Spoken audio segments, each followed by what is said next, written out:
Bismillahirrahmanirrahim. Assalamualaikum warahmatullahi wabarakatuh. Bismillah, alhamdulillah, wassalatu wassalamu ala habibillah Sayyidina Muhammad ibn Abdillah wa ala alihi wa sahbihi wa mawalah. Subhanaka la ilma lana illa ma 'allamtana innaka antal alimul hakim. Wa la hawla wa la quwwah إلا بالله العلي العظيم. اللهم رب اشرح لنا صدورنا ويسر لنا أمورنا واحلل عقدة من ألسنتنا يفقه أقوالنا. اللهم فقهنا في الدين وعلمنا التأويل. اللهم ألهمنا مراشد أمورنا وأعذنا من شرور أنفسنا برحمتك يا رب العالمين والحمد لله رب العالمين. Alhamdulillah, alhamdulillah, segala puji bagi Allah Subhanahu wa taala, selawat dan salam buat kekasih Allah, kekasih kita baginda Nabi sallallahu alaihi wasallam. Insya-Allah kita nak sambung pembacaan kitab hadis, hadis-hadis dan riwayat yang telah dikumpulkan oleh Imam Abu Isa Muhammad bin Isa bin Saurah At-Tirmizi di dalam kitab beliau Al-Jami' Al-Mukhtasar Minas Sunan an Rasulillah sallallahu alaihi wasallam wa ma'rifatus sahih wal ma'lul wa ma alaihi al-amal, ataupun ringkasnya dipanggil sebagai Jami' ataupun Sunan Tirmizi. Ahlan-ahlan kepada sahabat-sahabat semua, kita dah tiba pada bab yang ke-116 daripada tajuk-tajuk berkenaan tentang solat, dan pada kali ini Imam Tirmizi membawakan tajuk Babu ma jaa fil qiraati khalfal imam. Bab pada hadis dan riwayat yang telah datang berkenaan pembacaan Al-Quran di belakang imam. Apakah menghukum untuk makmum membaca Al-Quran di belakang daripada imam? Maka lihat kepada Arafah baris yang ke-7, 2, 4, 6, baris yang ke-8. Jumpa ke? Al-Mazahibu fil qiraati khalfal imam. Jumpa? Gariskan. Secara ringkas, para ulama melihat kepada hadis-hadis dan daripada tersebut, maka Imam Abu Hanifah, Imam Malik, Imam Ahmad, Auza'i dan sebagainya, maka di hujung baris itu disebut ila adamil jawazi fis salatil jahriyah. Maka semua para ulama menyebut dalam solat yang dibaca dengan kuat oleh imam, makmum tidak boleh membaca apa-apa. Makmum tak boleh baca apa-apa, termasuklah Fatihah. Makmum tak boleh membaca ketika mana imam membaca dengan suara yang kuat. Wa amma fi sirriyah, tapi kalaulah pada waktu itu solat tersebut imam baca dengan perlahan, ambil air. Kalaulah imam baca dengan suara yang perlahan, maka ada perbezaan pendapat. Tapi kalau dibaca dengan kuat, ketiga-tiga imam besar ini daripada fiqh menyebutkan tak boleh baca dengan kuat. Sebaliknya dalam mazhab Syafi'i pula, Allahumma salli ala sayyidina Muhammad, wal qaul qadim li Syafi'i adamul jawaz, itu qaul qadim. Kemudian summa lamma dakhala Misr, qaul jadid mazhab Syafi'i, qala bil wujubi fihima, pada solat jahriyah dan sirriyah Imam Syafi'i menyebut makmum wajib membaca, iaitu membaca surah Al-Fatihah. Okey, muka surat yang ke-217. Jom kita lihat hadis yang ke-320. Wa bi ilaihi qala hadatsana Hannad qala hadatsana Abdah bin Sulaiman an Muhammad bin Ishaq an Maqul an Mahmud bin Rabi' an Ubadah bin Samit radhiyallahu anhu. Lihat kepada Arafah muka surat 218 pada perenggan yang pada tengah-tengah perenggan tu. Al-kalamu ala hadithil bab. Jumpa tak? Gariskan sikit tu. Wa amma hadithul bab, hadis-hadis yang ada dalam bab ini, kata para ulama, fadhahiruhu lisyafi'iyah, maka secara zahirnya ini dalil untuk mazhab Syafi'i. Fa innal waqi'ah, kerana kisah di mana Nabi dan para sahabat berlaku, ianya berlaku sewaktu solat jahri, Maka daripada Ubadah bin Samit radhiyallahu anhu beliau berkata, "Shalla Rasulullah sallallahu alaihi wasallam as-subha." Jelas ini solat ni waktu ni dibaca dengan kuat. Maka Nabi sallallahu alaihi wasallam telah mengimamkan salat fardu subuh. Fathaqulat alaihi al-qira'ah.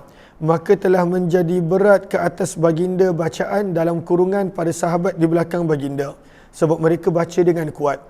Falamman sarafa, maka apabila Nabi selesai solat, qala, maka Nabi bersabda, inni arakum, sesungguhnya aku mendapati kamu taqra'una, membaca wara'a imamikum, di belakang imam. Qala qulna ya Rasulullah, i wallah. Maka kata Ubadah bin Samit, kami para sahabat menjawab, wahai utusan Allah, demi Allah kami baca. Qal, maka sabda Nabi, la taf'alu, jangan buat, illa bi ummil Quran, kecuali membaca Al-Fatihah. Fa innahu, kerana la salata, tidak sah salat, liman lam yaqra' biha, dengan orang yang tidak membaca Fatihah. Maka daripada hadis ini ada beberapa perkara yang kita boleh dapat. Antaranya adalah makmum bila baca terlalu kuat, maka ianya boleh mengganggu hatta imam. Sebab Nabi pun terganggu bila sahabat baca dengan kuat. Sebab itu mazhab Syafi'i menyebut maksud daripada ungkapan perlu baca dan pada waktu itu mendengarkan telinga hanya pada situasi dan keadaan bila diam, bila tak ada bunyi bising. Contoh, sekarang ni masih ada bunyi kipas. Bunyi kipas pun sebenarnya kuat. Contohnya kalau memang betul-betul diam, tak ada bunyi kipas, tak ada bunyi apa, kadar bacaan yang kalaulah pada waktu tu tak ada bunyi bising langsung kita boleh dengar, sebenarnya pada waktu tu dah mencukupi. Bismillahirrahmanirrahim. Alhamdulillahirrahmanirrahim. Itu maksud dia. Bukanlah maksud kena baca Fatihah, kena dengarkan telinga sewaktu imam tengah gunakan mikrofon. Kita pun nak pergi lawan suara imam. Bismillahirrahmanirrahim. Alhamdulillahirabbil alamin. Maka tak ada riwayat dalam mazhab Syafi'i yang menyebutkan begitu. Sebab ianya mengganggu. Imam terganggu, makmum kiri kanan kita terganggu. Maksud daripada bila baca mendengarkan telinga adalah, kata para ulama dalam Busyral Karim dan sebagainya, sewaktu pada waktu itu langsung tak ada bunyi bising. Itu kadar dia. Lalu kalaulah ketika mana ada bunyi bising kita tak dengar, tapi mulut kita baca, sebenarnya mencukupi. Okey, daripada riwayat ini, ianya waktu subuh dan Nabi suruh baca surah Al-Fatihah. Qala, berkata Imam Tirmizi di dalam bab ini, ada juga riwayat daripada Abu Hurairah, Aisyah, Anas bin Malik, Abu Qatadah dan Abdullah ibnu Amr ibnu Al-As radhiyallahu anhum. Qala Abu Isa, berkata Imam Tirmizi, hadis Ubadah bin Samit yang kita baru baca adalah hadis yang hasan. Wa rawa hadzal hadis, dan telah meriwayatkan hadis ini Az-Zuhri daripada Mahmud bin Rabi', daripada Ubadah bin Samit radhiyallahu anhum, daripada Nabi sallallahu alaihi wasallam, di mana Nabi bersabda, la salata, tidak sah. Kalau dalam mazhab Syafi'i maksud la salata tidak sah. Kalau Imam Abu Hanifah menafsirkan la salata tidak sempurna. Maka dalam mazhab Syafi'i diterjemahkan la salata tidak sah liman lam yaqra bi Fatihatil Kitab, salat orang yang tidak membaca surah Al-Fatihah. Wa hadza asah, dan ini adalah riwayat yang paling sahih. Wal amalu ala hadzal hadis, dan beramal ke atas hadis ini di dalam membaca Al-Quran belakang imam di sisi majoriti ahli ilmu daripada kalangan sahabat Nabi dan tabi'in. Dan inilah pandangan Imam Malik bin Anas, Abdullah bin Mubarak, Imam Syafi'i, Ahmad bin Hanbal, Ishaq bin Rahwih. Yarawna, mereka berpandangan al-qira'ata, perlu membaca khalfal imam, belakang imam. Dan Imam Syafi'i menyebut yang perlu dibaca adalah Al-Fatihah. Sebab itu ia adalah rukun dalam mazhab Syafi'i. Bab yang ke-117. Di sini Imam Tirmizi membawakan tajuk Babu Maja'a, bab pada hadis dan riwayat yang telah datang fi tarkil qira'ah, berkenaan tentang meninggalkan bacaan khalfal imam, sewaktu di belakang imam, idza jaharal imamu, apabila imam membaca dengan kuat. Bila imam baca dengan kuat, maka kena tinggalkan bacaan. Maka ini adalah dalil-dalil untuk Imam Abu Hanifah rahimahullahu ta'ala. Riwayat yang ke-321. Jelas ke jelas setakat ni? وبه إليه قال حدثنا الأنصاري قال حدثنا معن قال حدثنا مالك عن ابن شهاب عن ابن أكيمة الليثي عن أبي هريرة رضي الله عنه. Daripada Abu Hurairah radhiyallahu anhu, anna Rasulullah sallallahu alaihi wasallam, sesungguhnya Nabi sallallahu alaihi wasallam, insarafa min salatin, telah selesai daripada menunaikan salat, jahara fiha bil qiraah, di mana Nabi telah membaca pada solat tersebut bacaan dengan suara yang kuat. Secara ringkasnya solat jahri. Faqala, maka selepas selesai solat Nabi bersabda, hal qara ma'i, adakah telah membaca bersama dengan aku waktu solat tadi, ahadum minkum, seseorang daripada kalangan kamu, anifa, sebentar tadi dalam solat. Faqala rajulun, maka berkatalah seorang lelaki, na'am ya Rasulullah, ya wahai utusan Allah. Qal, maka sabda Nabi SAW, inni aqul, maka aku berkata kepada diriku, mali unaza'ul Quran, mengapa aku nak dipergaduhkan sewaktu membaca Al-Quran. Maka dalam mazhab Syafi'i ditafsirkan ini sebagai orang tersebut membaca terlalu kuat, padahal tak dituntut begitu, sekadar untuk mendengar pada telinga sendiri dalam keadaan kadar yang bila langsung tak ada bunyi bising, itu sahaja. Tapi sahabat ini baca terlalu kuat, ataupun pada waktu itu dia baca terlalu kuat seperti surah yang tidak dituntut. Yang Nabi suruh hanyalah baca Al-Fatihah sewaktu menjadi makmum. Qal, maka berkatalah perawi, fantahan nasu, maka berhentilah manusia, anil qiraah, daripada membaca Al-Quran belakang Nabi SAW, ketika mana solat yang Nabi membaca pada solat tersebut dengan suara yang kuat. Minas salawati bil qiraah, Nabi membaca pada solat tersebut bacaan dengan suara yang kuat. Hina sami'u, ketika mana para sahabat mendengar teguran Nabi SAW daripada Nabi SAW. Kata Imam Tirmizi, dan di dalam bab ini ada riwayat daripada Abdullah bin Mas'ud, Imran bin Husain, Jabir bin Abdullah. Qala Abu Isa, berkata Imam Tirmizi, hadza hadithun hasan, hadis ini adalah hadis yang hasan. Wa bin Ukaimah, dalam riwayat sanad tadi ada perawi yang bernama Ibnu Ukaimah. Maka nama Ibnu Ukaimah Al-Laythi, kata Imam Tirmizi, ismuhu Umarah, ada yang mengatakan namanya Umarah. Wa yuqal, dan ada pandangan yang kedua mengatakan namanya Amr bin Ukaimah. Wa rawa ba'du ashabi Zuhri, sebahagian daripada para sahabat anak murid Zuhri meriwayatkan hadis ini. Wa dzakaru, dan mereka menyebut hadzal harfa, dengan penambahan lafaz ini. Qal, berkata, qala Zuhri, berkata Zuhri, fantahan nasu anil qiraah, maka berhentilah manusia daripada membaca Al-Quran, hina sami'u dzalika min Rasulillah sallallahu alaihi wasallam, sewaktu mereka mendengar teguran tersebut daripada Nabi sallallahu alaihi wasallam. Maka ini adalah dalil untuk orang yang mengatakan sewaktu menjadi makmum tidak perlu membaca Al-Quran sewaktu imam membaca Al-Quran dengan suara yang kuat, solat jahri. Maka apa jawapan Imam Tirmizi? Imam Tirmizi menyebut, cuba lihat perawi hadis ini. Perawi hadis ini nama dia siapa? Siapa nama sahabat tu? Cuba tengok. Jumpa tak? Siapa nama sahabat ni? Tak dengar pun yang lain? Baru baca hadis dah lupa dah. Abu Hurairah radhiyallahu anhu. Perawi dia Abu Hurairah. Dan Abu Hurairah sendiri meriwayatkan hadis yang kita akan baca 322, bahawa kalaulah tak baca Fatihah, maka solat pada waktu itu tidak sempurna. Maka kata Imam Tirmizi, perawi sendiri tidak mengamalkan dengan hadis ini seperti yang mereka kata, maka sebab itu hadis ini tertolak ataupun tak diamalkan, ataupun ada takwilan dan penafsiran. Yang dimaksudkan di sini adalah tidak perlu membaca surah ketika mana imam membaca suara dengan kuat. Sebab itu lihat kepada Syaikha baris yang kedua. Wahasilu qawli Tirmizi. Jumpa tak?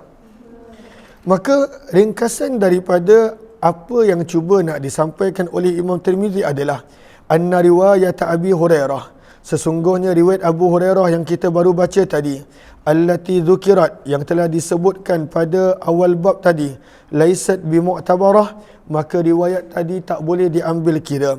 Kenapa? Lianna Abu Hurairah, kerana sesungguhnya Abu Hurairah sendiri afta, telah memberikan fatwa khilafa marwih, berbeza daripada apa yang beliau riwayatkan. Maka pada waktu itu apa yang Abu Hurairah beri fatwa, kita akan baca pada riwayat 322. Sebab itu kata Imam Tirmizi, walaysa fi hadzal hadis, dan tiadalah pada hadis ini ma yadkhulu, apa yang boleh diambil, ala man ra'a, bagi orang yang berpandangan, al-qira'ah khalfal imam, berkenaan tentang bacaan di belakang imam tak perlu dibaca oleh makmum. Kenapa? Lianna Abu Hurairah, kerana sesungguhnya Abu Hurairah sendiri yang telah meriwayatkan daripada Nabi SAW hadis ini, dan dia memberikan fatwa berbeza. Apakah fatwa Abu Hurairah berkenaan tentang bacaan Al-Fatihah belakang imam? Riwayat 322. Warawa Abu Hurairah, dan Abu Hurairah telah meriwayatkan daripada Nabi SAW, annahu qala, sesungguhnya baginda bersabda, man shalla salatan, barang siapa yang menunaikan salat, lam yaqra fiha, dan dia tidak membaca dalam salat tersebut, bi ummil Quran, surah Al-Fatihah, fahiya khidaj ghairu tamam, maka salatnya adalah khidaj. Apakah maksud khidaj? Tafsirannya adalah ghairu tamam, salatnya tak sempurna, mesti kena baca Fatihah. Faqala lahu hamilul hadis, maka bertanyalah kepada Abu Hurairah orang yang menukilkan hadis, iaitu anak murid dia. Inni akunu ahyanan wara'al imam, kata anak murid Abu Hurairah, sesungguhnya aku kadang-kala solat di belakang imam, maka adakah perlu baca ataupun tak perlu? Qal, berkata Abu Hurairah, iqra' biha, bacalah surah Al-Fatihah fi nafsik, untuk diri kamu, dalam diri kamu. Maksudnya baca dengan suara yang perlahan, bukan dengan suara yang kuat. Jelas ke jelas? Maka ini Imam Tirmizi memberikan jawapan kepada orang yang menggunakan hadis Abu Hurairah tadi sebagai dalil, kerana Abu Hurairah sendiri memberikan fatwa berbeza daripada apa yang beliau riwayatkan pada hadis tersebut. Maka sebab itu Imam Syafi'i menyebut dalam solat jahri imam baca kuat, ataupun solat siri imam baca perlahan, maka wajib bahkan rukun untuk makmum membaca surah Al-Fatihah. Riwayat 323. Warawa Abu Uthman an-Nahdi an Abi Hurairah taqal, daripada Abu Hurairah radhiyallahu taala anhu, beliau berkata, amarani Nabi sallallahu alaihi wasallam, Nabi sallallahu alaihi wasallam telah memerintahkan daku, an unadiya, untuk aku menyeru, alla salata, bahawa tidak sah salat, illa bi qiraati Fatihatil kitab, kecuali mesti membaca surah Al-Fatihah. Waqtara ashabul hadis, dan telah memilih hadis ini para ulama hadis, alla yaqra'a, bahawa alla yaqra'a ar-rajul, bahawa tidak membaca seseorang itu, idza jahara al-imam, apabila imam telah memulakan bacaan yang kuat. Wa qalu, dan mereka berkata, yattabi'u sakatatil imam, ikutlah bacaan Al-Fatihah sewaktu imam berdiam. Dan itu yang menjadi pegangan dalam mazhab Syafi'i. Maka digalakkan untuk imam berdiam seketika, untuk makmum boleh selesaikan Al-Fatihah sebelum bacaan surah. Waktu imam saktah, maka pada waktu itu diam. Antaranya selepas amin, maka imam diam seketika dan makmum selesaikan bacaan Al-Fatihah pada waktu tersebut. Kata Imam Tirmizi, dan telah berbeza pendapat ahlu ilmu di dalam hukum membaca Al-Quran belakang imam. Fara'a, maka berpandangan, aktsaru ahli ilmi, majoriti ahli ilmu daripada kalangan sahabat Nabi dan tabi'in dan orang-orang yang selepas daripada mereka, bahawa perlu membaca Al-Quran belakang imam. Dan inilah pandangan Imam Malik, Abdullah bin Mubarak, Asy-Syafi'i, Ahmad dan Ishaq bin Rahwayh. Waruya, dan diriwayatkan daripada Abdullah bin Mubarak, sesungguhnya beliau berkata, ana aqra'u khalfal imam, aku membaca Al-Fatihah ataupun Al-Quran di belakang imam. Wan nasu yaqra'una illa qauman, dan manusia pun mengamalkan bacaan di belakang imam kecuali sekelompok ulama daripada Kufah, iaitu Imam Abu Hanifah dan yang sependapat dengan Imam Abu Hanifah rahimahumullah. Wa ara, dan aku berpandangan, anna man lam yaqra', orang yang tidak membaca Al-Quran di belakang imam, salatuhu jaizah, salatnya pun adalah sahih. Ini adalah pandangan Abdullah bin Mubarak. Wa syaddada qaumun, dan telah berlaku keras dan tegas sekelompok ulama daripada kalangan ahli ilmu fi tarki, pada meninggalkan bacaan Al-Fatihah, wa in kana khalfal imam, walaupun di belakang imam. Maksudnya ada sebahagian kata ketika mana belakang imam maka Fatihah pun tak perlu baca. Maka kata Imam Tirmizi, faqalu, maka berkatalah para ulama, la tujzi'u, tidak sah salat yang tidak dibacakan dengannya Al-Fatihah wahdahu, sama ada solat sendirian ataupun pada waktu itu solat di belakang imam. Wa dhahabu, dan mereka telah berpegang kepada apa yang diriwayatkan oleh Ubadah bin Samit daripada Nabi sallallahu alaihi wasallam.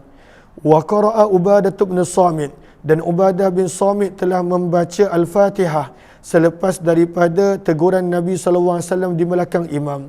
Wa ta'awwala qawlan Nabi, dan mereka telah mentakwilkan, menafsirkan sabdaan Nabi, la salata illa bi qiraati Fatihatil Kitab, dan mereka telah menakwilkan maksud hadis tersebut.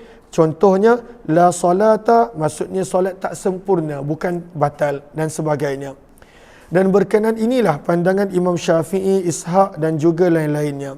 Wa amma Ahmad bin Hanbal, adapun Imam Ahmad bin Hanbal, beliau berkata, makna qaulan Nabi, maksud daripada sabdaan Nabi, la salata liman lam yaqra' bi Fatihatil Kitab, tak sah salat jika tidak membaca Al-Fatihah. Maka kata Imam Ahmad bin Hanbal, idza kana wahdah, apabila solat sendirian.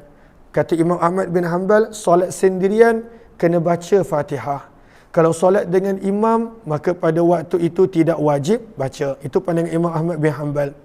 Wahtajja, dan beliau telah menjadikan hujah hadis Jabir bin Abdullah, di mana Jabir bin Abdullah berkata, haitsu qala, di mana Jabir bin Abdullah berkata, man shalla rak'ah, barang siapa yang menunaikan solat satu rakaat, lam yaqra' fiha, yang mana beliau tidak membaca padanya surah Al-Fatihah, falam yusalli, maka solatnya tak diterima, illa, kecuali an yakuna, solat tersebut wara al-imam, belakang imam, maka pada waktu itu tidak perlu membaca Fatihah. Maka Imam Ahmad bin Hanbal menjadikan riwayat Jabir bin Abdullah sebagai mazhab dia, iaitu wajib baca Fatihah kalau solat seorang-seorang. Kalau solat belakang imam tak wajib baca Fatihah. Dalilnya hadis Jabir bin Abdullah. Itu pandangan Imam Ahmad bin Hanbal. Tapi dalam mazhab Syafi'i, pada waktu itu adalah mesti kena baca surah Al-Fatihah, sama ada belakang imam, imam baca dengan kuat ataupun solat perlahan, sama ada sendirian dan sebagainya. Cuma kalaulah solat belakang imam, waktu imam baca dengan kuat, maka pada waktu itu tidak perlu membaca surah, hanya membaca Fatihah. Okey. Allahumma salli ala Sayyidina Muhammad.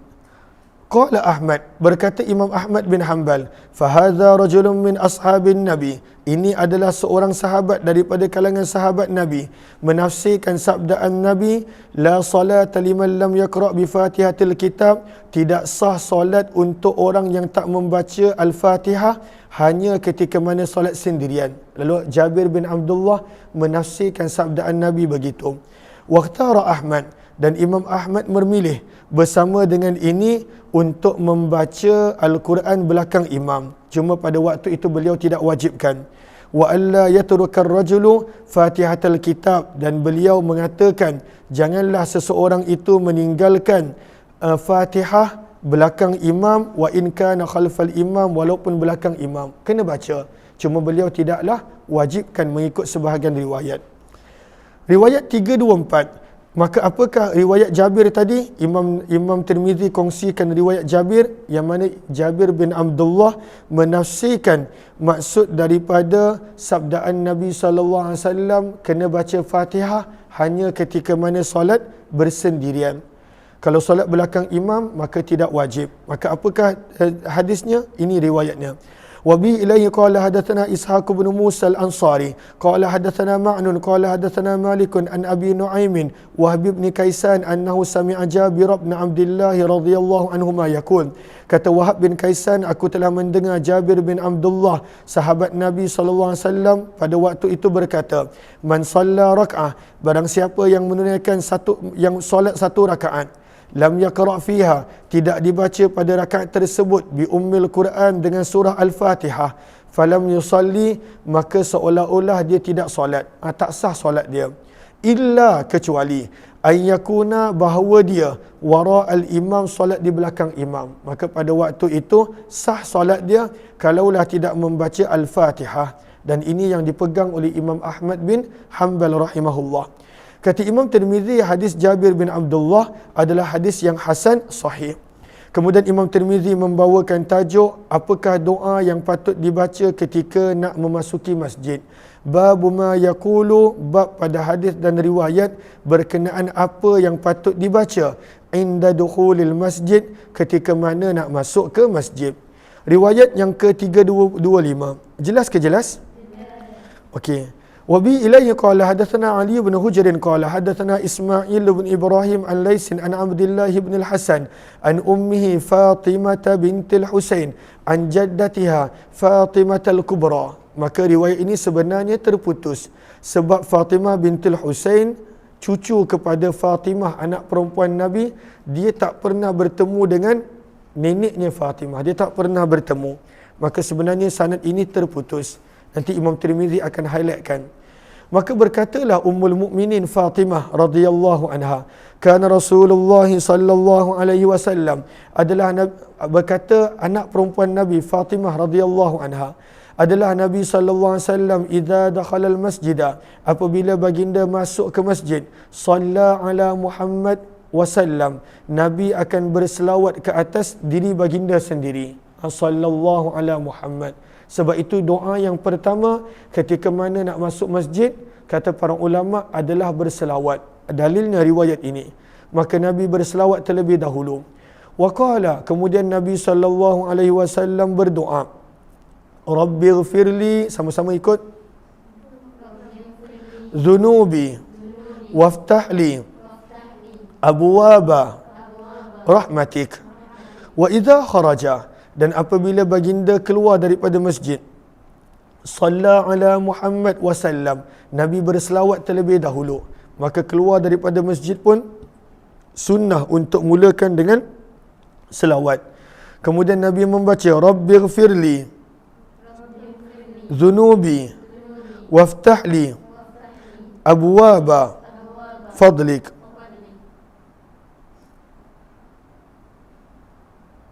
Okey, lihat kepada baris yang ketiga, baris yang keempat, Sahara. Qala Tibi, jumpa tak?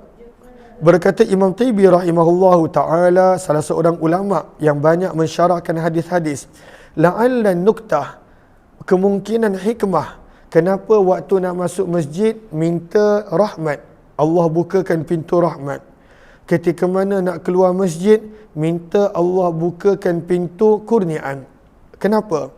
Maka kata Imam Tibi rahimahullah, kerana anna man dakhala, orang yang masuk ke masjid, ishtaghala, maka dia menyibukkan dirinya dengan perkara yang boleh menjadikan dia dapat thawab pahala, wa jannatihi, dan syurga. Dia sibuk dengan salat, baca Quran, dengan ibadah-ibadah bila masuk masjid. Sepatutnya fayunasibur rahmah, maka sebab itu sesuai bila masuk masjid doa minta rahmat.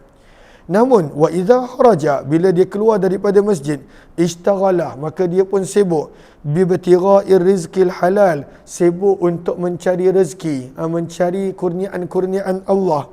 Maka fanasaba, maka bersesuaianlah bila keluar daripada masjid minta dibukakan pintu-pintu kurniaan, pintu-pintu rezeki. Maka ini adalah pandangan Imam Tibi rahimahullah berkenaan tentang doa ini. Dan ada para ulama yang lain memberikan pandangan yang berbeza. Berkata Imam Tirmizi, minta maaf, waqala Ali bin Hujr, berkata Ali bin Hujr. Ali bin Hujr adalah guru kepada Imam Tirmizi. Berkata Ali bin Hujr, Ismail bin Ibrahim telah berkata, maka aku telah berjumpa dengan Abdullah ibn Hasan di Mekah. Abdullah ibn Hasan di Mekah, iaitu anak murid kepada Fatimah bintil Husain.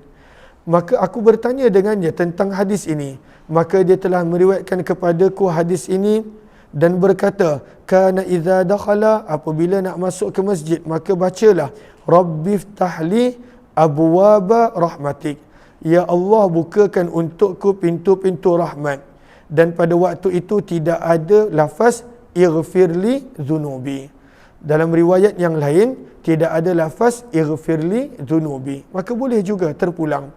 Kata Imam Tirmizi, di dalam bab ini ada riwayat daripada Abu Humaid, Abu Usaid, Abu Hurairah radhiyallahu anhum. Qala Abu Isa, berkata Imam Tirmizi, hadis Fatimah yang kita baru baca radhiyallahu anhuma adalah hadis yang hasan. Walaysa isnaduhu bimuttasil, namun sanadnya terputus, tidak ittisal, tidak bersambung. Kenapa terputus? Kerana Fatimah, anak perempuan kepada Sayyidina Husain, tidak sempat berjumpa dengan neneknya Fatimatul Kubra, anak perempuan Nabi. Kerana Fatimah hanya hidup radhiyallahu anha selepas kewafatan Nabi ashhura, hanya beberapa bulan. Maka riwayat ini sebenarnya tidak bersambung, kerana perawi pada waktu itu tidak menyebutkan daripada siapa yang diambil hadis ini. Jelas ke jelas? Bab yang ke-119 berkenaan tentang solat sunat tahiyatul masjid. Maka kata Imam Tirmizi, babu ma jaa, bab pada hadis dan riwayat yang datang menerangkan berkenaan idza dakhala, apabila masuk salah seorang daripada kamu al-masjidah, ke masjid, falyarka, maka hendaklah dia menunaikan rak'ataini, 2 rakaat. Berkata Imam Tirmizi, riwayat 326, wa bi ilayhi qala hadatsana Qutaibah bin Sa'id qala hadatsana Malik bin Anas an Amir bin Abdullah bin Zubair an Amr bin Sulaim bin Zuraki an Abi Qatadah radhiyallahu anhu, daripada Abu Qatadah radhiyallahu anhu, beliau berkata, sabda Nabi sallallahu alaihi wasallam, idza jaa, apabila datang ahadukum, salah seorang daripada kamu, al masjid, akan masjid, falyarka' raka'ataini, maka hendaklah dia menunaikan 2 rakaat, qabla, sebelum, an yajlisa, dia duduk. Dan ini yang dikenali sebagai solat sunat tahiyatul masjid. Lihat kepada syayaha, lihat kepada syayaha dulu. Okey. Maka ada yang berpandangan daripada ulama, solat tahiyatul masjid tak boleh dibuat ketika mana pada waktu-waktu yang dilarang solat. Maka ada pandangan begitu. Dah jumpa ke belum? Ada satu baris di situ, tandakan. Kemudian lihat kepada sahara, maka disebutkan di sini pada sahara, pada baris yang ke-246. Jumpa ke? Baris yang ke-6, falyarka'. Okey, gariskan. Maka Nabi memerintahkan untuk solat. Apakah hukum solat ini? Ianya adalah perintah secara istihbab, galakan, bukannya wajib. Wa rak'atan, dan 2 rakaat ini dikenali sebagai tahiyatul masjid. Maka boleh juga untuk kalau tak sempat untuk solat, dalam sahara ini disebut, sebenarnya solat tahiyatul masjid boleh terjadi apabila ditunaikan mana-mana solat fardu ataupun solat sunat yang lain di sisi sebahagian ulama. Contoh, kalaulah kita masuk ke dalam masjid dan kemudian imam dah mula solat subuh contoh, maka kita boleh je pada waktu itu terus solat fardu subuh kerana imam dah mula solat, dan kita tetap dapat tahiyatul masjid dengan kita menunaikan solat fardu subuh. Maka sebenarnya pada waktu itu pun diambil kira dan dikira mendapat pahala. Kemudian dekat bawah tersebut ada ditulis, okey, pada baris bawah dia ada pandangan ulama menyebut, waman dakhalahu waqta karahiyatis solah. Jumpa tak? Kalaulah seseorang itu masuk ke masjid dan dia tak boleh solat, contohnya tak ada wuduk ataupun apa-apa sebab, maka kalaulah dia baca sebanyak 4 kali, subhanallah walhamdulillah wala ilaha illallah wallahu akbar, ada yang menambahkan wala haula wala quwwata illa billahil aliyil azim, kalaulah baca ini sebanyak 4 kali, maka sebahagian para ulama menyebut anna zalika ta'dilu rak'ataini fil fadli, dia mendapat pahala sama seperti menunaikan solat sunat tahiyatul masjid. Dan ini ada dinukilkan daripada riwayat Jabir bin Zaid yang merupakan seorang tabi'in, Maka boleh, kalaulah tak boleh solat kerana tak ada wuduk, ataupun tak boleh solat kerana sebab-sebab yang dibenarkan oleh syarak, maka boleh untuk bila masuk masjid baca subhanallah walhamdulillah wala ilaha illallah wallahu akbar, setengah mengatakan tambah wala haula wala quwwata illa billahil aliyil azim sebanyak 4 kali. Namun kalau boleh solat, afdal untuk solat 2 rakaat tahiyatul masjid. Qala, berkata Imam Tirmizi, dan di dalam bab ini ada hadis daripada Jabir, Abu Umamah, Abu Hurairah, Abu Dzar, Ka'ab bin Malik. Berkata Imam Tirmizi, wa hadithu Abi Qatadah, hadis Abu Qatadah yang baru kita baca adalah hadis yang hasan sahih. Wa qad rawa, dan telah meriwayatkan hadis ini Muhammad ibnu Ajlan, dan tengok siapa tu? Ada van? Tak ada orang, mungkin orang lain. Kata Imam Tirmizi, dan telah meriwayatkan hadis ini Muhammad bin Ajlan dan lebih daripada seorang, maksudnya anak murid yang lain, daripada Amir bin Abdullah ibn Zubair, riwayat yang seumpama Malik bin Anas. Warawa Suhail bin Abi Salih, dan telah meriwayatkan hadis ini Suhail bin Abi Salih daripada Amir bin Abdullah bin Zubair juga, daripada Amr bin Sulaim, daripada Jabir bin Abdullah, daripada Nabi SAW. Namun hadis ini, sanad ini ghairu mahfuz, tidak terpelihara. Was-sahih, di sisi kami, hadis yang sahih adalah hadis Abu Qatadah yang kita baca pada 326 tadi. Wal amalu ala hadzal hadis, dan amalan di atas hadis ini di sisi para sahabat kami, istahabbu, mereka menyukai, idza dakhala ar-rajul, apabila seseorang itu masuk ke masjid, alla yajlisa, janganlah dia duduk, hatta yusalli rak'atain, sehingga dia menunaikan 2 rakaat, illa, kecuali an yakuna lahu uzrun, dia mempunyai sesuatu keuzuran. Qala Ali ibn al-Madini, berkata Ali ibn al-Madini, dan hadis Suhail bin Abi Salih adalah khata', hadis yang salah. Akhbarani bidzalika Ishaq bin Ibrahim, telah memaklumkan aku perkara tersebut Ishaq bin Ibrahim daripada Ali ibn al-Madini. Ada salah pada sanad dia, iaitu riwayat Suhail bin Abi Salih yang kita baca pada perenggan sebelum ini. Bab yang ke-120, Imam Tirmizi membawakan tajuk pada bab ini bahawa semua tempat yang ada di muka bumi adalah tempat yang boleh solat kecuali tanah perkuburan, wal hammam, dan juga tempat buang air. Maka dibawakan tajuk babu majaa, bab pada hadis dan riwayat yang telah datang berkenaan, annal arda, bahawa bumi, kullaha, semuanya, masjidun, adalah tempat yang boleh solat, illal maqbarah, kecuali tanah perkuburan, wal hammam, dan bilik air. Maka di sini ada perbahasan, ada penerangan tentang perbezaan bahasa Arab maqbarah dan maqbar, dengan ta marbutah dan tanpa ta marbutah. Lihat kepada Arafah, tengok Arafah, jumpa tak? Maka gariskan di situ sepanjang baris tersebut. Maka maqbarah dengan ta adalah ma fihi kubur, tempat yang mana ada banyak tanah ada banyak kubur. Banyak kubur, maka dipanggil maqbarah. Dan orang Arab akan panggil tempat yang hanya ada satu kubur je. Maka pada waktu itu, wa ammal ladzi fihi qabrun wahid la yutlaqu alaihi al-maqbarah balil maqbar bila ta. Tempat yang hanya ada satu kubur je, maka pada waktu itu dipanggil maqbar. Dan sebenarnya kalau kita lihat kepada sejarah asal tentang Baqi', maka Baqi' asalnya pada waktu itu adalah tanah milik persendirian para sahabat. Mereka tanam keluarga masing-masing dekat kawasan tanah tersebut. Maka sebenarnya bagus kalaulah kita ada tanah sendiri untuk yang kita jadikan kubur kita. Kita dah ada, kalau kita ada. Kalau kita tak ada, tak mengapa. Pada waktu itu ada tempat yang kita boleh kebumikan. Kita pesan kepada keluarga untuk kebumikan kita dan keluarga di tanah tersebut. Itu yang lebih afdal. Okey. Riwayat 327.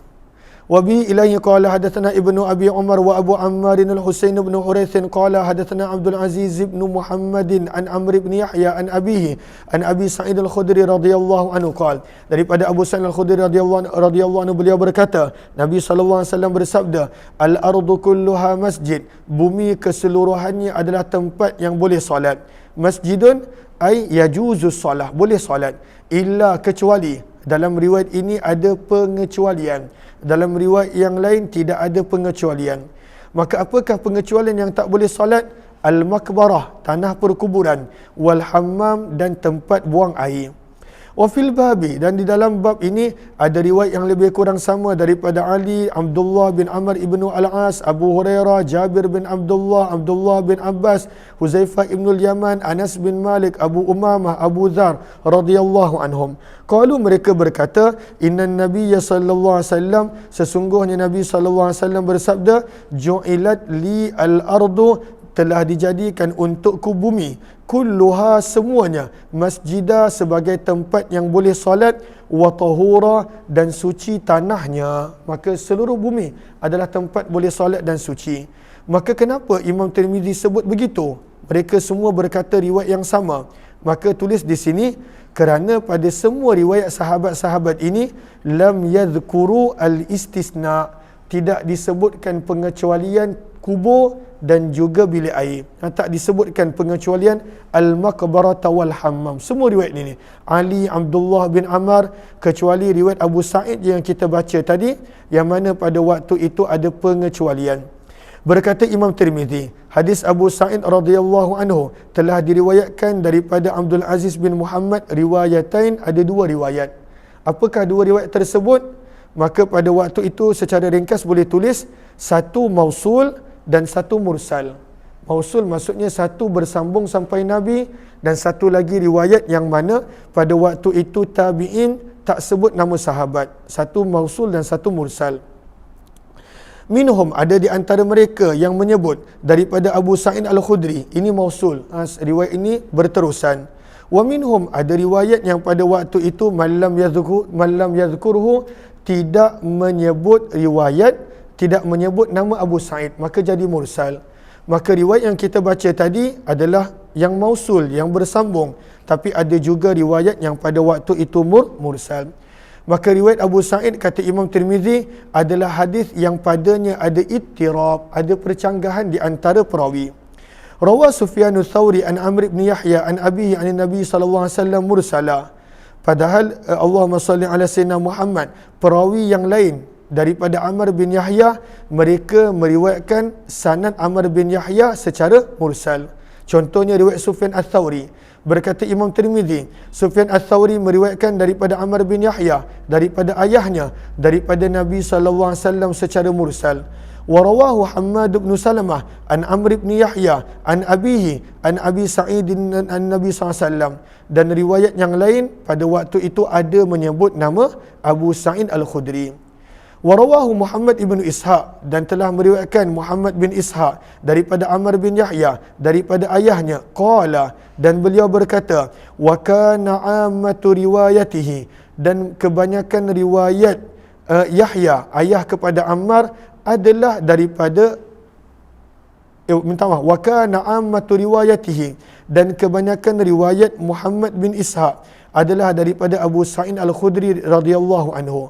Walam yadhkur fihi, dan pada riwayat tersebut tak disebutkan Abu Sa'id al-Khudri. Wa ka'anna, seolah-olah riwayat Ats-Tsauri, riwayat Tsauri daripada Amr bin Yahya, daripada ayahnya, daripada Nabi sallallahu alaihi wasallam, athbat, lebih kuat, wa asah, dan lebih sahih. Maka apakah ringkasan daripada apa yang kita baca? Riwayat hadis Abu Sa'id al-Khudri yang mana ada dua pengecualian, kecuali tanah perkuburan dan hammam bilik air, maka riwayat tersebut ada percanggahan. Ada sebahagian rawi sebut nama Abu Sa'id, ada sebahagian perawi tak sebut nama Abu Sa'id. Maka bila dibincangkan oleh Imam Tirmizi, akhir sekali Imam Tirmizi menukilkan riwayat yang tak disebutkan nama Abu Sa'id, iaitu riwayat mursal, adalah sanadnya lebih kuat dan lebih sahih berbanding riwayat yang mausul yang pada waktu itu ada menyebut nama Abu Sa'id. Jelas ke jelas? Okey. Bab yang ke-121. Bab ma jaa fi fadli bunyanil masjid. Bab ma jaa, bab pada hadis dan riwayat yang telah datang berkenaan fadli, kelebihan bunyanil masjid, membina masjid. Membina masjid adalah satu kelebihan yang sangat besar. Membina masjid. Mudah-mudahan Allah beri kepada kita harta untuk kita dapat tergolong di kalangan orang-orang yang membina rumah Allah Subhanahu wa taala. Riwayat yang ke-328. Wa bi ilaihi qala hadatsana Bundarun qala hadatsana Abu Bakr al-Hanafi qala hadatsana Abdul Hamid bin Ja'far an abihi an Mahmud bin Labid an Uthman bin Affan radhiyallahu anhu qala, daripada Uthman bin Affan radhiyallahu anhu beliau berkata, sami'tu Rasulullah sallallahu alaihi wasallam yaqul, aku telah mendengar Nabi sallallahu alaihi wasallam bersabda, man bana, barang siapa yang membina, lillahi, untuk Allah. Lillah ini boleh tulis kat situ mesti ikhlas. Kalaulah dia bina masjid besar bukan ikhlas, maka pada waktu itu tak dapat apa-apa. Lillahi gambaran ikhlas. Masjidah, masjidah kalau kita perasan ada tanwin nakirah. Maksudnya apa-apa pun, walaupun sebiji batu, walaupun sekampit Allahumma salli ala sayyidina Muhammad simen, walaupun sedikit pasir, apa-apa pun, masjidah adalah nakirah. Pada waktu itu nak menggambarkan ianya adalah sesuatu yang sedikit pun. Maka banallahu, Allah akan membina untuknya, mislahu, seumpamanya di dalam syurga. Apakah maksud mislahu, seumpamanya? Allah akan bina seumpama apa yang dia bina masjid dalam syurga. Maka lihat kepada Arafah pada baris yang ke-24. Jumpa tak? Al-muradu minal mumathalah. Maka ada yang mengatakan al-mumathalatu fil fadal, daripada sudut kurniaan. Wasawab, pahala. Kalau dibina besar, Allah bagi pahala besar. Kalau dibina kecil, Allah bagi pahala kecil. Okey. Wa fi anna makanahu yakunu dha syaraf min abniyatil jannah, dan pada waktu itu akan dibinakan syurga untuknya. Berdasarkan pada waktu itu apa yang dibina daripada sudut binaan di dunia, daripada masjid dan rumah Allah. Okey, jom kita baca muka surat 227. Panggil kejap Kak Safi. Kalau dia ni dengar.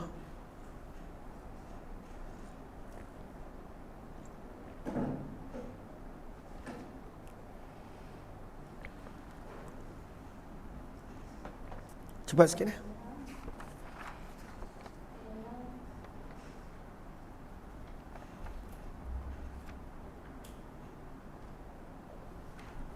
Dah ke?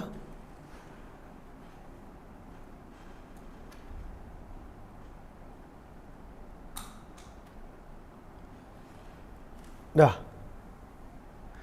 Okey, jom. Wa fil babi, dan di dalam bab ini kata Imam Tirmizi ada hadis yang lebih kurang sama daripada Abu Bakar, Umar, Ali, Abdullah ibnu Amr, Anas, Abdullah bin Abbas, Aisyah, Ummu Habibah, Abu Dzar, Amr bin Abbasah, Wathilah bin Asqa, Abu Hurairah, Jabir bin Abdullah radhiyallahu anhum. Banyak riwayat-riwayat yang datang tentang kelebihan membina rumah Allah. Berkata Imam Tirmizi, hadis Uthman bin Affan adalah hadis yang hasan sahih, dan hadis ini pun ada di dalam Bukhari dan Muslim. Wa qad ruwiya, dan sungguh diriwayatkan daripada Nabi SAW, baginda bersabda, man bana lillahi masjidah, barang siapa yang membina kerana Allah masjid, saghiran, sama ada kecil, kana au kabiran, ataupun besar, banallahu lahu baitan fil jannah, maka Allah akan membina untuknya rumah dalam syurga. Haddatsana bidzalika, kata Imam Tirmizi, wa bi ilaihi qala hadatsana bidzalika Qutaibah bin Sa'id qala hadatsana Nuh bin Qais an Abdurrahman maula Qais an Ziyadin Numairi an Anas radhiyallahu anhu an Nabi sallallahu alaihi wasallam bihadza. Wa Mahmud bin Labid qad adrakan Nabi. Mahmud bin Labid sebenarnya telah berjumpa dengan Nabi sallallahu alaihi wasallam. Wa Mahmud bin Rabi' telah melihat Nabi sallallahu alaihi wasallam.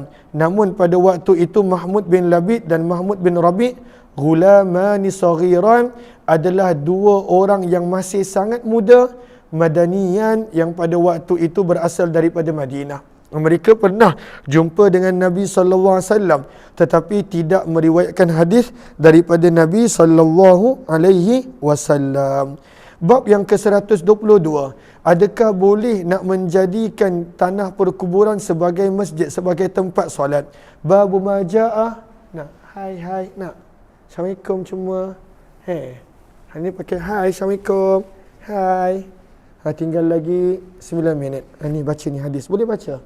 Babu maja'ah. Bab pada hadis dan riwayat berkenaan karahiyati makruh an yattakhidha, untuk menjadikan alal qabri, di atas kubur, masjidah, sebagai tempat solat. Maka apakah riwayatnya? Jom kita lihat. Wa bi ilaihi qala hadatsana Qutaibah qala hadatsana Abdul Warith bin Sa'id an Muhammad bin Juhadah an Abi Salih an Ibn Abbas radhiyallahu anhuma. Daripada Abdullah bin Abbas radhiyallahu taala anhuma, beliau berkata, la'ana Rasulullah sallallahu alaihi wasallam, baginda Nabi sallallahu alaihi wasallam telah melaknat zairatil kubur, wanita-wanita yang menziarahi kubur, wal muttakhidhina 'alaiha al masajida, orang yang menjadikan di atas kubur sebagai tempat solat, wasuraj, dan pada wasuruj. Apakah wasuruj? Lihat kepada Arafah. Lihat kepada Arafah. Maka apakah as-suruj? Iaitu apa orang dulu panggil lah, yang menyalakan api tu? Obor, pelita. Dan menyalakan obor, menyalakan api, wasuruj, dan menyalakan api. Sebab itu disebutkan di sini, la yajuzu inaratus siraji 'alal qabri 'ala za'mi annahu mufidun lil mayyit. Maka tidak boleh menyalakan obor ataupun api untuk orang yang menyangka menyalakan kubur dan api bermanfaat untuk mayat. Ada orang menyangka begitu, maka Nabi larang. Ada orang kata, kesian mayat ni gelap, nyalakanlah api. Maka kalaulah dia menyalakan api kerana tujuan begitu, maka pada waktu itu Nabi SAW larang. Maka di sini kita nampak ada 3 benda. Antaranya adalah Nabi melaknat wanita-wanita yang menziarahi kubur. Adakah itu masih berlaku? Maka sebab itu kita boleh lihat kepada Sahara, lihat kepada Qawata yang akhir sekali. Apa disebut di situ? Qala Ibnul Arabi nusikha min hadzal hadis. Yang mansuh daripada hadis ini adalah larangan Nabi untuk wanita berziarah. Pada awal Islam kalau kita nampak hadis-hadisnya, pada awal Islam Nabi larang wanita untuk menziarahi kubur. Kerana masyarakat Arab pada zaman jahiliyah, wanita-wanita mereka dah terbiasa bila menziarahi kubur maka akan meraung, dan juga pada waktu itu melakukan perkara-perkara yang syarak tak suka. Maka Nabi larang pada awal Islam. Ketika mana Islam telah mula masuk pada diri mereka, maka pada waktu itu Nabi SAW benarkan. Sebab itu dalam hadis yang lain Nabi bersabda, kuntu nahaitukum an ziyaratil kubur. Aku pernah melarang kamu daripada menziarahi kubur. Ala, dengarlah, fazuruha, maka ziarahlah kepada kubur. Maka hadis tersebut mansuh. Hanya bahagian awal itu yang hukumnya mansuh berdasarkan kata-kata sabdaan Nabi SAW pada riwayat yang lain. Kata Imam Tirmizi, dan di dalam bab ini ada riwayat daripada Abu Hurairah, Aisyah, berkata Imam Tirmizi, hadis Abdullah bin Abbas adalah hadis yang hasan. Bab yang ke-123, kata Imam Tirmizi, babu ma ja'a fin naumi fil masjid, bab pada hadis dan riwayat yang telah datang berkenaan tidur di dalam masjid. Apakah hukum tidur di dalam masjid? Lihat kepada Arafah hujung sekali. Jumpa ke? Jumpa tak? Okey, gariskan di situ. Yukrahun naumu fil masjid lil muqim. Sebahagian ulama menyebut makruh untuk tidur di dalam masjid untuk orang yang bukan musafir, mukim, orang yang rumahnya ada di situ. Wa yajuzu lil musafir, namun untuk musafir maka boleh untuk tidur dalam masjid. Sebab dia nak tidur mana? maka boleh untuk tidur di masjid. Wa amma, dan adapun tidurnya Abdullah bin Umar yang ada dalam hadis, fakana li'annahu lam yakun lahu baitun, maka pada waktu itu Abdullah bin Umar tidak ada rumah, kata para ulama. Wa kana azba, dan beliau pun pada waktu itu masih bujang. Maka ini adalah berkenaan tentang tidur dalam masjid, sebenarnya adalah boleh. Dalam mazhab Syafi'i, tidur dalam masjid boleh dengan syarat pada waktu itu seseorang tersebut menjaga kebersihan masjid. Sebab itu dalam mazhab Syafi'i perlu ada alas ketika mana nak tidur di dalam masjid. Cumanya di Malaysia pada waktu itu uruf dia berbeza, suasana dan keadaan dia berbeza. Namun kalau kita lihat pada bulan Ramadan, banyak sahaja masjid yang pada waktu itu membenarkan untuk i'tikaf dan sebagainya. Riwayat 331. Wa bi ilai qala hadatsana Mahmud bin Ghailan qala hadatsana Abdul Razzaq qala hadatsana Ma'mar an Az-Zuhri an Salim an Ibnu Umar radhiyallahu anhuma, daripada Abdullah bin Umar radhiyallahu anhuma, beliau berkata, kunna nanamu ala ahdi Rasulillah, adalah kami pernah tidur pada zaman Nabi sallallahu alaihi wasallam fil masjid, di masjid. Maka ini adalah dalil untuk mazhab Syafi'i. Wa nahnu syababun, pada waktu itu kami masih remaja. Berkata Imam Tirmizi, hadis Abdullah bin Umar adalah hadis yang hasan sahih. Wa qad rakhasa qaumun, dan telah memberi kebenaran sebahagian daripada ahli ilmu untuk tidur dalam masjid. Berkata Abdullah bin Abbas, la yattakhidhuhu mabitan wa maqila, namun janganlah dijadikan masjid sebagai rumah. Maksudnya mentang-mentang tidur situ, maka selama-lamanya tidur. Tak digalakkan begitu. Wa dhahaba qaumun, dan sebahagian daripada para ulama pada waktu itu memilih pandangan Abdullah bin Abbas yang mana makruh untuk tidur dalam masjid. Bab yang ke-124 berkenaan babu ma jaa fi karahiyatil bai'i wasyira' wa insyadid dhallah wa syi'ri fil masjid. 4 benda. Kata Imam Tirmizi, bab pada riwayat dan hadis yang telah datang berkenaan makruhnya al-bai' menjual, wasyira' membeli, wa insyadid dhallah mengumumkan barang yang hilang, wasyi'ri dan melantunkan syair ketika mana berada di dalam masjid. Allahumma salli ala sayyidina Muhammad wa ala alihi washabihi ajma'in. Okey. Allahumma salli ala sayyidina Muhammad. Okey. Maka baca tentang al-bai' wasyira' dulu. Arafah 246 245 baris yang kelima. Maka kata para ulama, ada sebahagian para ulama pada waktu itu membenarkan untuk adanya lafaz ijab dan qabul. Maksudnya lafaz menjual offer, tawaran dan menerima tawaran. Dengan syarat dalam masjid tidaklah boleh dibawa barang tersebut bila huduril mabi'. Maka ada pandangan sebahagian para ulama begitu. Yang dilarang adalah bawa barang dalam masjid, maka itu dilarang, dan menjual dalam masjid. Adapun ijab dan qabul, kata para ulama, ada sebahagian para ulama terutamanya daripada kalangan mazhab Imam Abu Hanifah mengatakan boleh. Kemudian yang kedua, insyadud dhalah, mengumumkan barang yang hilang. Maka gariskan, jumpa tak di situ? Gariskan di situ. Falahu suratan, mengumumkan barang yang hilang terbahagi kepada dua. Yang pertama, kalaulah barang yang hilang itu di luar masjid dan pada waktu itu dia pergi buat pengumuman dalam masjid, maka itu tak boleh. Barang tu hilang kat luar, tapi dia pergi buat pengumuman dekat dalam masjid, maka itu tidak boleh. Wa amma law dhalla fil masjid, tapi kalaulah pada waktu itu barang tu memang hilang dalam masjid, nak buat pengumuman kat mana lagi? Memang hilang dalam masjid. Maka kata para ulama, boleh, tidak makruh untuk dia membuat pengumuman, tapi jangan buat bising. Jangan buat bising. Bila syarab, jangan buat bising. Maka ada dua keadaan. Kalaulah barang tu hilang di luar masjid, maka carilah luar masjid. Maka jangan buat pengumuman dalam masjid. Itu maksud hadis yang tak dibenarkan. Tetapi kalaulah barang itu memang hilang dalam masjid, maka boleh buat pengumuman tanpa pada waktu itu membuat bising dan perkara yang lain. Maka ini berkenaan tentang barang yang hilang.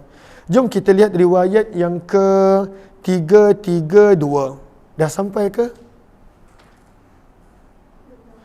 Wabi ilahi qala hadatsana Qutaibah qala hadatsana Laits an ibni Ajlan an Amr ibn Shu'aib an abihi an jaddihi an Rasulillah sallallahu alaihi wasallam, daripada Nabi sallallahu alaihi wasallam, sesungguhnya baginda Nabi sallallahu alaihi wasallam naha telah menarang antana syudil asy'ar, pada waktu itu melantunkan syair, fil masjid, di dalam masjid, wa anil bai'i, Nabi melarang daripada menjual, wasyira, daripada membeli, fihi, di dalam masjid, wa an yatahallaqan nasu fihi yaumal jum'ah, dan daripada pada waktu itu membuat kumpulan-kumpulan halaqah di dalam masjid pada hari Jumaat, khususnya qabla solat, sebelum solat.